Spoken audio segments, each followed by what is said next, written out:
I want to talk tonight about one of the most famous stories in the Pali Canon in the early Buddhist texts, and it just kind of came to me the other day, and I wanted, yeah, I thought it's a good one, and it's a story of Kisa Gotami. It's the name of a woman. Excuse me. And her story is included in the Therigatha, which is the uh, part of the Pali Canon, which is the text of early Buddhism. And it's the Therigatha is the poems of the elder nuns. So it's a whole series of poems that are attributed to women who were ordained in the time of the Buddha, around the time of the Buddha, and there are their stories. And so hers is really fairly famous. And so I just wanted to tell this story. And then a couple of reflections came up for me around it as I was thinking about this week. And Kisa Gotami was a woman who was born in, or she was born into a poor family.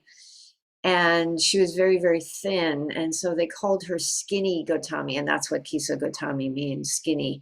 And she was married, and her husband's family kind of also made fun of her because she was so poor, and they berated her because of this poverty. And when she had a baby, she had a son, and so all of a sudden her respect level came up because she was the mother of a male child, and that's how it works in a lot of societies. And her child, when he was about 2, I'm not sure what happened, but he died.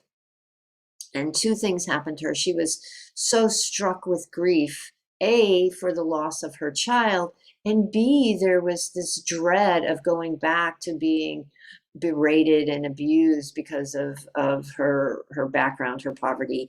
And she just was not able to accept the death of her child.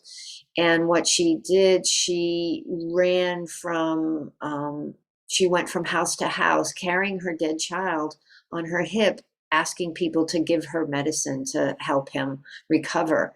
And it says, under the influence of her sorrow to the point of madness, she took the dead corpse on her hip and wandered in the city from the door of one house to another, pleading, "Give medicine to me for my son." People reviled her, saying, "What good is medicine?" She did not grasp what they were saying. She could not accept the reality of what happened. And she just was caught in this web of delusion, denial. And somebody finally took pity on her and suggested she go see the Buddha, who was living outside the city in a grove.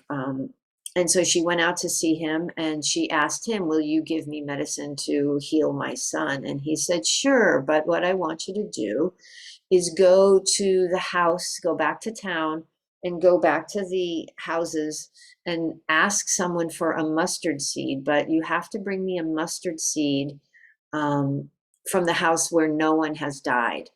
And she said, "Okay." So she went back.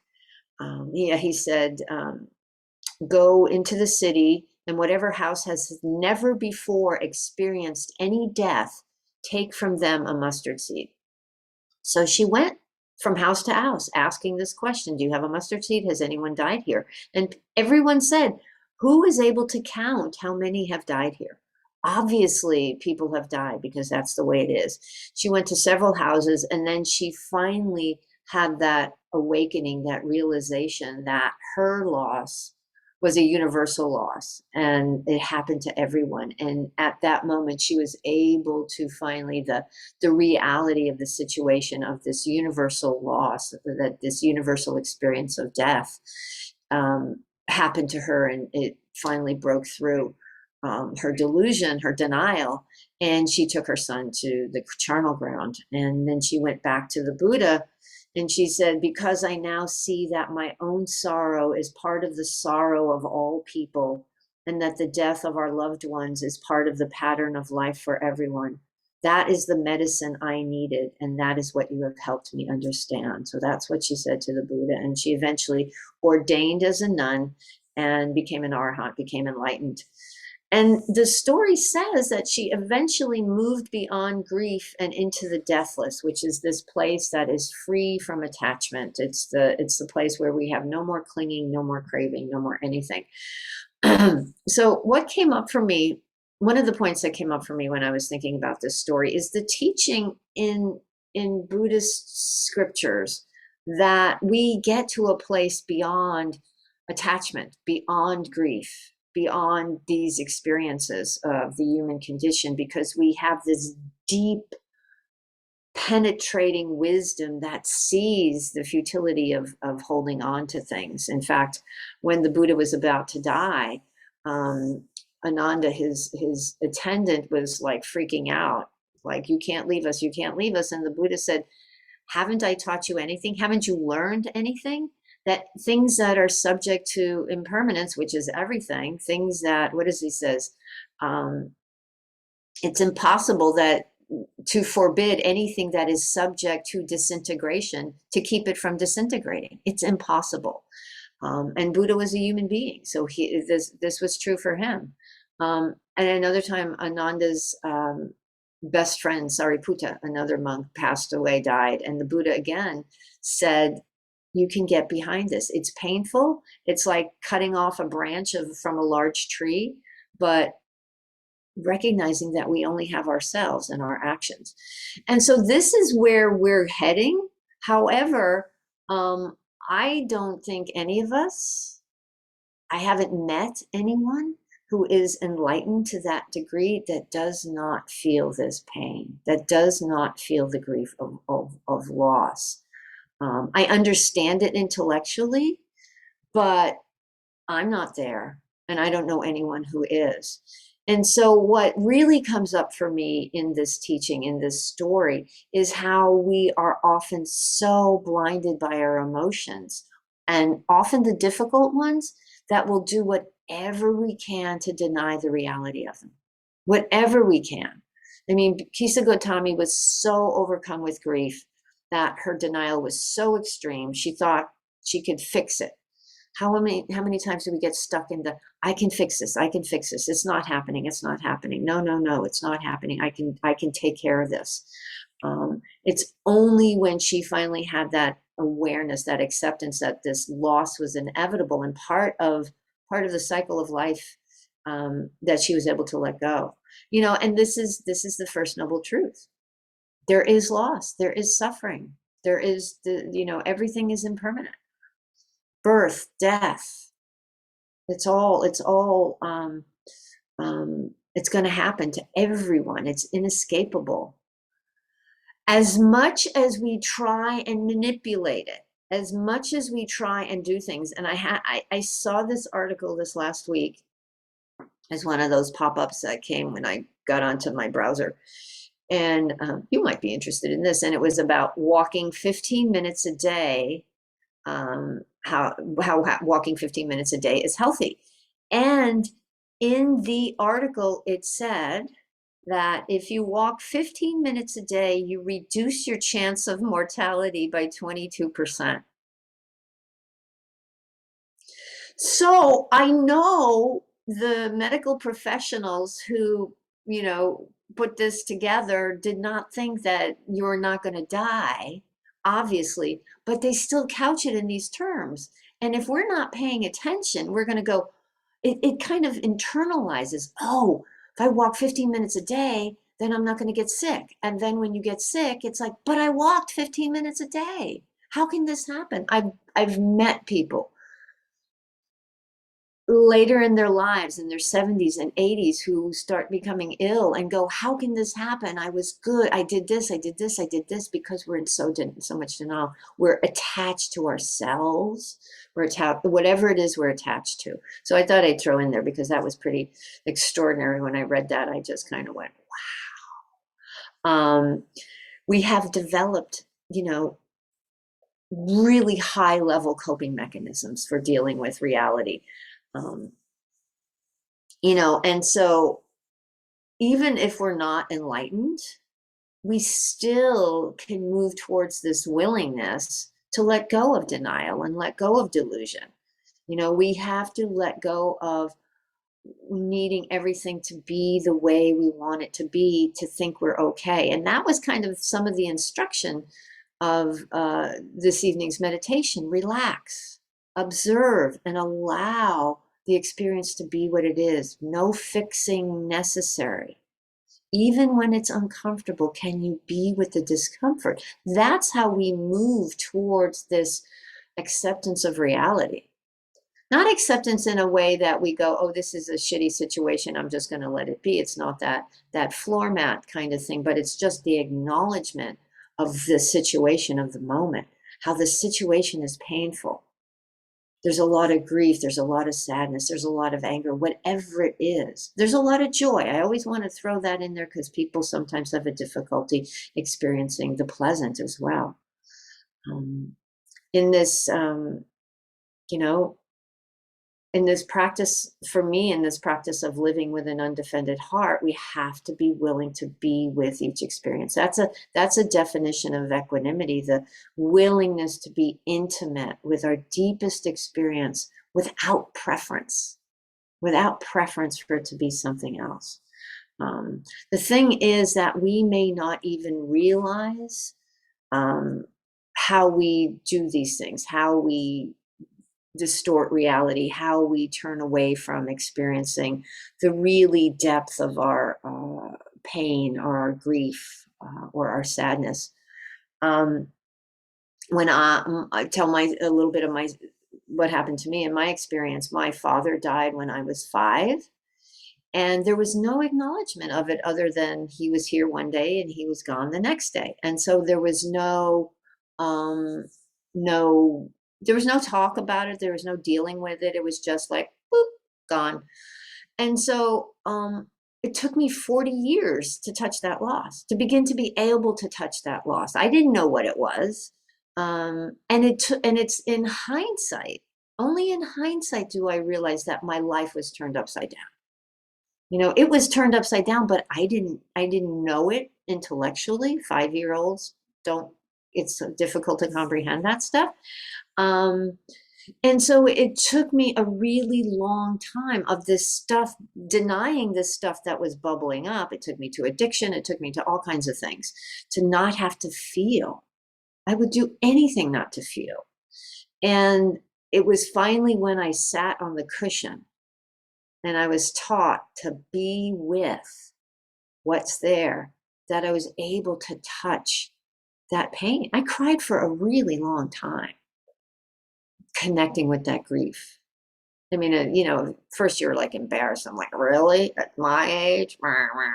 But you let go of that judgment too, because there's judgment along with it, and was able to touch it and acknowledge that we all have these experiences. That was around the same time I was diagnosed with the human condition, and I was mortified. I was mortified. But it had that unwillingness to touch pain and grief had me do all kinds of crazy things that I'm not going to get into, but it's just how we cope, our habits, our conditioning, our coping mechanisms that we may not even consciously develop. There's a Zen monk, Claude Anshin Thomas. He taught at Against the Stream a couple of times. He's out of Connecticut. He's a Vietnam veteran. He's an American who's fought in Vietnam. He said, I read his autobiography. It's called At Hell's Gate. It's really good. He was screwed up before Vietnam, and then Vietnam really screwed him up. And he came home and he got married, and he had a child. He and his wife had a child. And when the baby was really little, he could not stand the crying, and he just left. He didn't know why he left his wife and child. He just took off. And it was years later when he met Thich Nhat Hanh, who he thought it was really ironic that he had spent all this time in Vietnam, and then being taught to kill Vietnamese, and then the person who was able to teach him to connect with his humanity was a Vietnamese monk. He realized that there was a lot of stuff he had stuffed down, things he had done in Vietnam, experiences he had had, and there were children crying, and hearing his baby cry brought all that up. His inability to touch that had him just take off. So that's, again, kind of an extreme example, but we all have those things. So this invitation of this practice is to stop, relax, learn to be with the challenges that are here. Stop the manipulation, stop the running, stop the changing, the fixing. There's a freedom in being able to touch because we don't have to manipulate and hide and run and do all those things. There's a freedom in letting go of the fighting and dropping the walls. I think I was more afraid of touching it than the actual experience. It's never as bad as we think it's going to be. It's always different. The experience is always different. When we turn towards our grief and our loss and touch it with tenderness rather than aversion, we can come into compassion. We make space for it. Instead of hiding it in a dark corner, we bring some space in. We have spaciousness in our bodies as well. There's place to breathe. And as we touch our own compassion, there's an ability to be compassionate with others as well. We're able to be empathetic and compassionate and begin to see this commonality of the human experience, that we all have this grief, this loss. There's not a single house in my town, in my country, that hasn't experienced loss in this world. Not a single one. And Roshi Joan Halifax, who is this wonderful, wonderful teacher, she has done a lot of work with death and dying. She said, to deny grief is to rob ourselves of the heavy stones that will eventually be the ballast for the two great accumulations of wisdom and compassion. So seeing clearly the human condition, seeing clearly how we move through this world, having that clarity that things do change, things are impermanent, and the clarity that, and the wisdom and the compassion. They're often called the two wings of awakening, wisdom and compassion. You need both. You can't just be a large brain intellectual walking around figuring everything out. And the compassion needs to be coupled with that clarity, that discernment. So it's not what Pema Chodron calls idiot compassion, where we're just like, oh, whatever you want. That gets into codependence and enabling. So there's this clarity. And that brings me to the other part of my reflection on this story, is that we're not alone in this.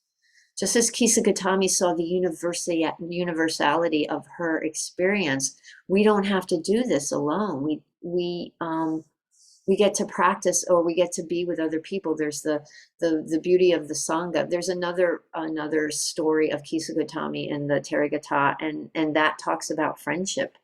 And the Buddha commended having good friends for anyone, anywhere in the universe. That's, I think, everyone. By keeping company with good friends, even a fool becomes wise. Keep company with good people. Wisdom increases for those who do. By keeping company with good people, one is freed from every suffering. And there's another very famous sutta where Ananda, the Buddha's attendant, was saying that friendship is half the spiritual life. And the Buddha said, no, Ananda, friendship, companionship, camaraderie is all of the spiritual life, and enables us to walk this Eightfold Path, enables us to walk this path away from suffering towards freedom, enables us to show up in the world and be with everything. When we go through stuff, we don't have to do it alone. I remember somebody the other day was sharing that, when he had a very painful experience a couple of years ago, and he was able to get through it with some people who were there to support him. Just as we support others, we allow ourselves to be supported by others. So building up this community, I think, yeah. So it's incredibly important to recognize that we're not alone in this. That is, that makes it easier to deal with this grief, and so that we can share and empathize and have compassion. So the work is necessary. So I think that there's this other thing that Roshi Joan wrote that I want to read because it's really beautiful.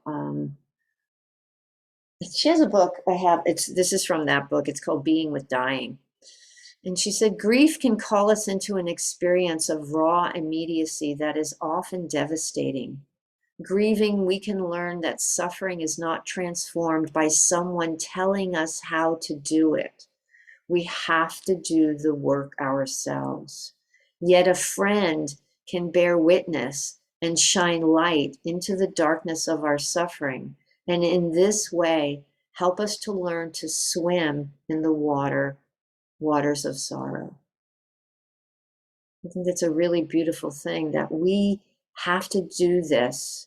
We can't go around it. There's no, people sometimes come to practice or come to some kind of spiritual practice trying to, not feel and beat their experience over the head with practice. And that's not how it works. Practice helps us be with the grief, to get through those stages of denial and anger and fighting, and get to the point of acceptance and being with and recognition. But we don't do it alone. Friends can bear witness. That's why I listened to Tarana Burke, and she said, that's what Me Too was. I may not have your experience, but I can bear witness to what you are going through.